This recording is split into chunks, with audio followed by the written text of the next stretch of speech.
특검을 거부하는 자가 범인입니다. 윤석열 대통령이 남긴 명언 중에 명언입니다.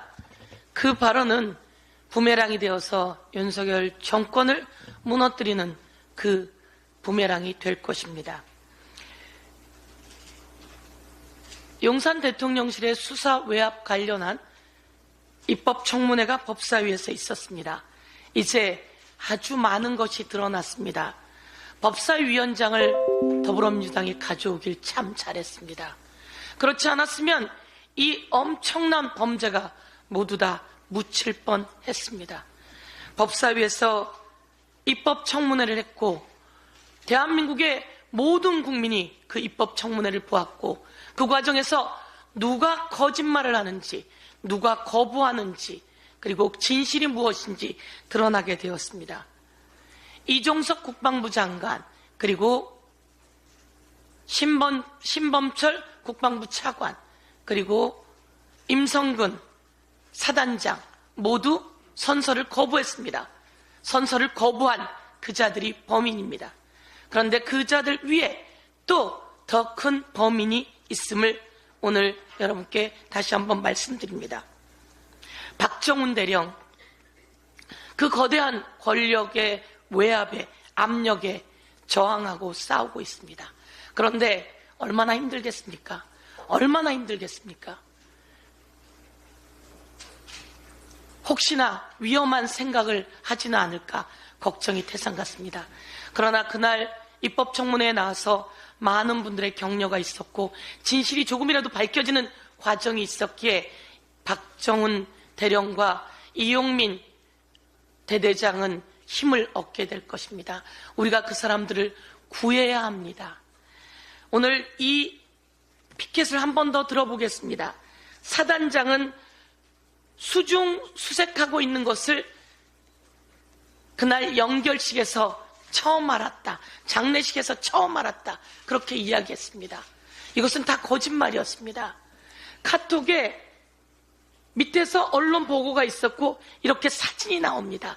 이 사진에 물속에서 안전장비 없이 수중 수색하는 사진이 수도 없이 있습니다.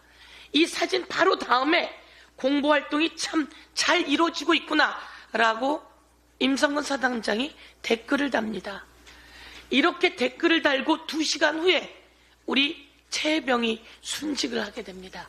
그런데 임성근은 이 장면을 보여주고 있음에도 불구하고 아닙니다. 몰랐습니다. 그 사진을 보지 못했습니다. 라고 뻔뻔스럽게 거짓말을 합니다. 뻔뻔스러운 거짓말을 합니다. 임성근 사단장의 뻔뻔스러운 거짓말은 이종석 국방부 장관에게도 또 이어집니다. 이종석 국방부 장관은 대통령의 전화를 받지 않았다고, 대통령과 통화하지 않았다고 작년 국회 상임위에서 보고를 했습니다. 그런데 통화한 사실이 다 드러났습니다. 그래서 물었습니다. 무슨 내용으로 통화했냐고. 그랬더니 그 내용은 증언할 수가 없다는 겁니다.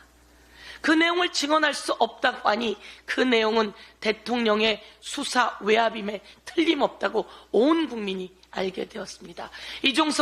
이종섭은 증언을 거부했지만 그것이 대통령의 외압이었구나 라고 하는 것을 온 국민이 알게 되었습니다. 이종섭은 또 뻔뻔스럽게 거짓말을 했습니다.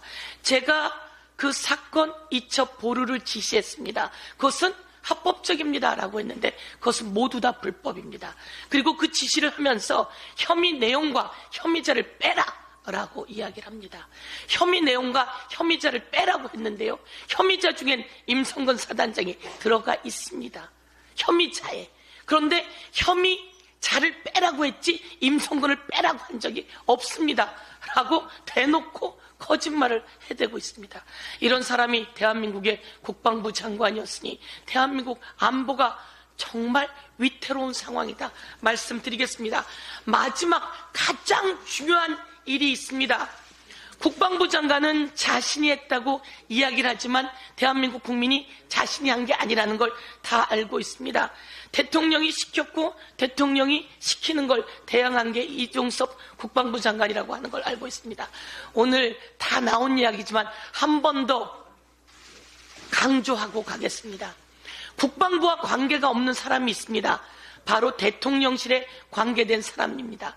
대통령 안보실의 국방비서관 임기훈, 그리고 민정수석 역할을 하고 있는 대통령 비서실의 공직기강 비서관 이시원, 이 사람들이 이것에 개입된 것이 그날 다 드러났습니다. 임기훈이 국방부 법무관리관 유재은에게 전화를 합니다. 유재은이 얘기했습니다. 대통령실의 국방비서관이 저에게 전화를 했습니다. 그리고 경북경찰청에서 연락이 올 거라고 했습니다. 라고 대통령 국방비서관이 전화한 것을 폭로했습니다. 그리고 대통령실의 공직기강 비서관은 국가수사본부까지 동원합니다. 국가수사본부에 전화를 그 행정관을 시켜서 하고, 국가수사본부는 경북경찰청에 전화를 합니다. 그래서 그 수사 기록을 회수하겠다고 하는 의견을 전달합니다. 이때 유재은이 끼어서 검찰 단장을 시켜서 그 기록을 회수하게 됩니다. 이 과정에는 대통령실의 국방비서관, 대통령실의 민정수석을 역할을 하고 있는 공직기강 비서관이 끼어 있었습니다. 이들이 나와서 이야기했습니다. 공수처에서 저희 보고 전화기를 내놓으라고 한 적이 없습니다. 저희는 전화기를 압수수색 당한 적도 없고 포렌식 당한 적도 없습니다. 라고 얘기했습니다. 이 둘이 완전하게 키입니다. 이 두 사람이 대통령실의 관계자로 회수하는 것에 관여했고, 여기에 국가수사본부가 동원되었고 경북경찰청이 동원되었습니다.